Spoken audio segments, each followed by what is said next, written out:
Hello बच्चों, let's read the question. The binding energy of atom of elements A and B are EA and EB respectively. Three atoms of the element B fuse to give one atom of element A. This fusion process is accompanied by release of energy E. Then EA and EB are related to each other as here we have given four options. Now first of all we will discuss here the key concept. And here the key concept is binding energies in nuclear reactions. तो यहाँ पे हमें binding energy of atom of elements A and B are given as EA and EB respectively.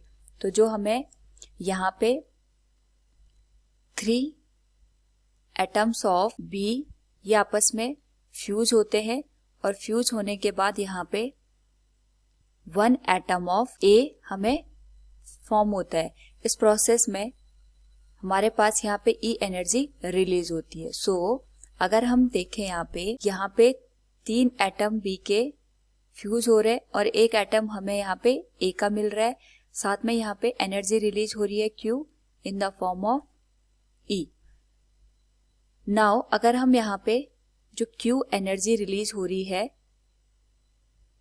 उसे find out करें तो ये हो जाएगा sum of energies of reactants minus sum of energies of product. तो हमारे पास जो प्रोडक्ट और रिएक्टेंट्स है उनके एनर्जीज का जो डिफरेंस होता है उसी को हम यहाँ पे Q से डिनोट करते हैं. उसे हम यहाँ पे Q से डिनोट करते हैं. तो अगर हम देखें यहाँ पे तो जो हमारे पास रिएक्टेंट्स है उसकी energy will be 3 into EB minus जो प्रोडक्ट हमारे पास बन रहा है उसकी एनर्जी हमें गिवन है EA. So we will write it EA और यहाँ पे जो एनर्जी रिलीज हो रही है it is given as E.